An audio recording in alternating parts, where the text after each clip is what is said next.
गर्मी की शिद्दत और लू ने मेरा सांस लेना मुश्किल कर दिया था और ऊपर से गाड़ी का एसी भी काम करना छोड़ गया था।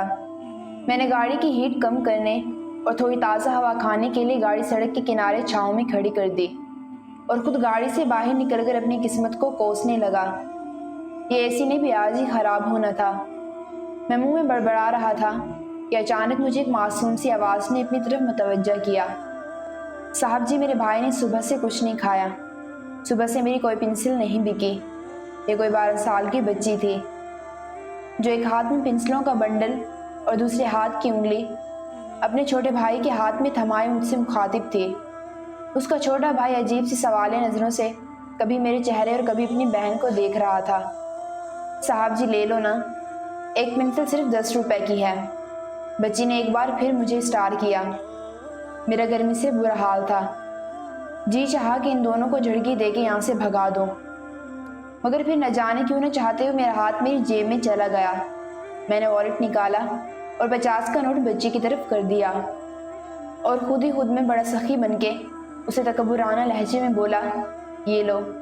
बच्ची मेरे लहजे से बेनियाज जल्दी से बोली, साहब जी कितने पेंसिलें दूँ?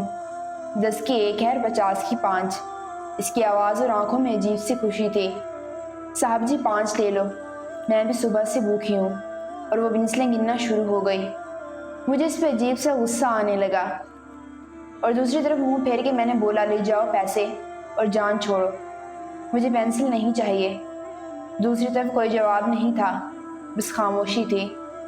चंद लम्हों बाद ये सोचकर मैंने रुख पीछे फेरा कि वो दोनों जा चुके होंगे, मगर मेरा अंदाज़ा गलत निकला। बच्ची की आंखों में नमी थी और उसकी आवाज़ उसके हल्क में दबी थी। 50 का नोट मेरी तरफ बढ़ाकर उसने बहुत मुश्किल से मुझे बोला, नहीं साहब जी, मैं भीख नहीं मांगती। माँ कहती है जो भीख मांगते हैं क़यामत वाले दिन उनके माथे पर स्याह दाग होगा। ये कहकर उस बच्ची ने 50 का नोट मेरे हाथ में थमा दिया और अपने भाई का हाथ पकड़कर वापस मुड़ गई। मैं फटी हुई आंखों से उन्हें जाता हुआ देख रहा था। मुझे मेरा दिल किसी बहुत ही गहरी खाई में गिरता हुआ महसूस हो रहा था। उस बच्ची का ये जुमला मेरे कानों और जहन में ज़ोर ज़ोर से गूंज रहा था। माँ कहती है जो भीख मांगते हैं क़यामत वाले दिन उनके माथे पर स्याह दाग होगा।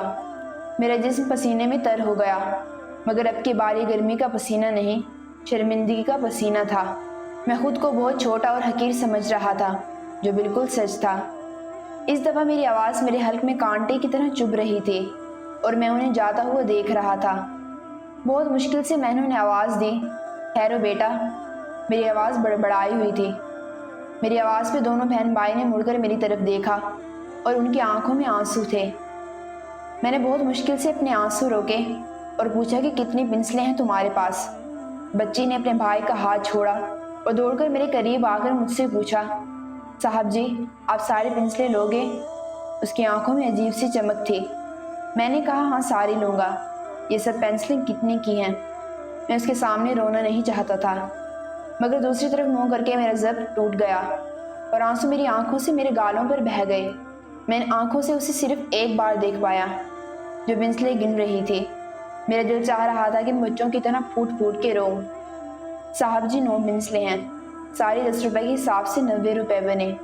वो मेरी तरफ पेंसिलें करके हिसाब बता रही थी। मैंने वॉलेट में से 10 रुपए का नोट निकाला और उसे थमा दिया।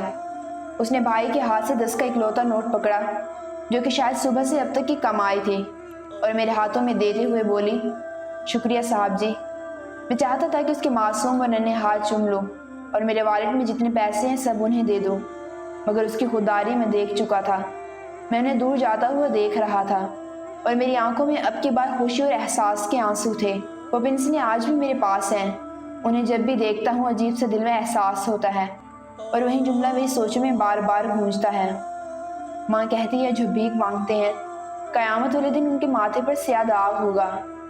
हमें चाहिए कि दूसरों की मदद ज़रूर करें, ज़रूरतमंद सफ़ेद पोशों का ख्याल रखें, इज़्ज़तदार मसाकीन की इज़्ज़त करें और ऐसे बच्चों और लोगों से चीज़ें ज़रूर लें, क्योंकि जो चीज़ आप मार्केट में जाकर लेंगे तो क्यों न किसी मिस्कीन और गरीब शख्स से ही ले लें।